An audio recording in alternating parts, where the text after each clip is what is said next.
Museums, Corner of Cultures. Culture chinoise. Musée Guillemets. Otaru. Guillemets, ne soyez pas complices. C'est la civilisation. Label Truth. Tibet existe. Musée Guillemets.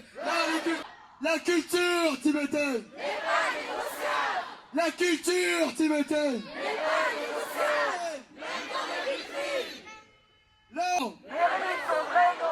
L'art tibétain. L'art tibétain.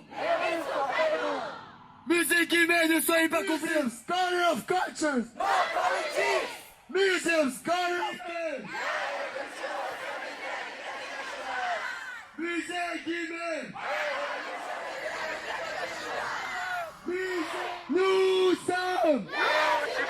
Nous sommes nommés le Tibet. L'art tibétain. Musée Guillemets, ne soyez pas complices. Label Truth. Label Truth. Musée Guillemets.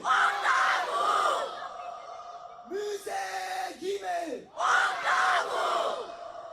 Name Tibet.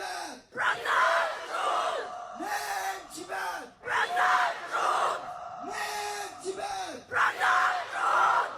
Museum. Nous sommes le Tibet existe. Name Tibet. Name Tibet. Museums, guardians of culture. Museums, guardians of culture. Ancien, mais de plus en plus puissant et prégnant. La volonté du pouvoir de Pékin de réinstaurer une écriture de la culture, de l'histoire, non seulement à l'intérieur de ses frontières, en niant l'existence d'un Tibet, l'existence d'une région ouïghour, ou même l'existence autonome de l'île de Taïwan, pour le développer cette offensive culturelle révisionniste partout dans le monde, et y compris dans nos démocraties avancées. Nos démocraties qui sont dotées de très belles institutions culturelles, mais qui seront toujours à la recherche de financement.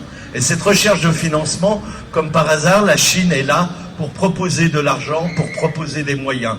Ce que nous voyons à l'œuvre avec le musée Guillemets, mais aussi avec le musée du Quai Branly, Jacques Chirac, on le voit dans d'autres institutions, Beaubourg, mais une autre institution qui est juste là en face, la Cité du patrimoine et de l'architecture, qui développe un nombre considérable de partenariats tous azimuts avec la Chine, qui dispose depuis 20 ans, à la demande de M. Jacques Chirac et de M. Raffarin, d'un observatoire de l'architecture chinoise contemporaine.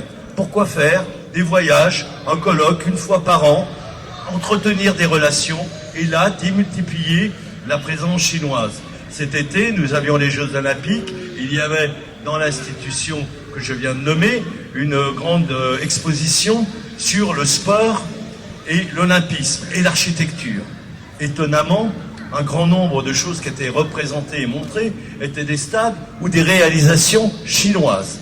Je dis que là, nous sommes dans un phénomène de colonisation culturelle extrêmement grave. Alors nos dirigeants qui commencent à s'intéresser un peu à la question des ingérences étrangères et notamment des ingérences chinoises dans le domaine technologique et économique, parce que là, c'est des espèces sonnantes et trébuchantes qui sont concernées, ne regardent pas cette évolution qui avance à pas légers sous les radars et qui vise à transformer la perception que nous-mêmes nous avons de la Chine, du Tibet, du pays ouïghour, du Turkestan oriental et d'autres régions de la Mongolie, pour laisser à penser que nous sommes dans une unité d'un peuple qui est totalement reconstruite. Et je vais vous dire une chose, quand on s'attaque au passé, quand on s'attaque à la tradition, c'est le futur qu'on veut bousculer et remettre en cause. C'est essentiel. Si nous ne comprenons pas cette relation entre... Je suis honorée d'être avec vous encore ici aujourd'hui.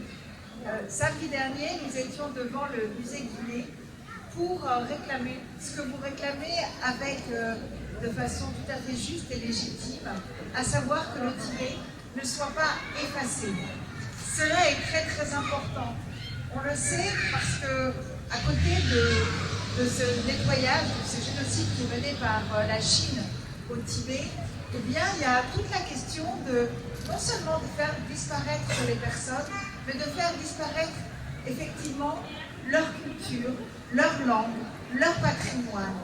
On mesure un peuple aussi en ce qu'il apporte à l'humanité, en ce qu'il a contribué aux sciences, aux arts, à la culture. Et c'est ce que veut effacer aujourd'hui la Chine du Tibet, comme si vous n'aviez jamais existé, comme si votre patrimoine était le sien. Et cela peut sembler anodin à quelques-uns, mais c'est essentiel, parce que c'est par là qu'on commence l'effacement. Et alors, non, il ne faut pas céder sur le musée Guimet, comme il ne faut céder sur aucun musée. Il faut exiger à chaque fois que le Tibet soit bien inscrit comme le propriétaire de ce patrimoine. Je lisais hier qu'au Turkestan oriental, dans une phase ultime de l'effacement des Ouïghours, parce qu'effectivement le peuple tibétain et les peuples ouïghours sont ensemble dans ce combat, eh bien, les Colois, aujourd'hui, ouvraient les cimetières, les tombes dans les cimetières, et sortaient à coups de bulldozer pour les enterrer ailleurs, et les familles avaient que de peu de temps pour venir chercher les corps de leurs ancêtres. On voit jusqu'où peut aller la perversité, la volonté d'effacer, la volonté de prendre des terres et de se les approprier, la volonté de faire disparaître ceux qui osent encore élever une voix différente. Alors oui, nous continuerons à être à vos côtés, oui, nous continuerons à demander à ce que le Tibet, comme le Turkestan oriental, soit reconnu, que votre patrimoine soit reconnu, que votre identité soit reconnue, parce que nous espérons qu'un jour, vous pourrez retourner au Tibet et que la question de l'autodétermination du peuple tibétain n'est pas un vieux rêve, n'est pas une vieille utopie, mais qu'elle se réalisera. Vive le Tibet libre!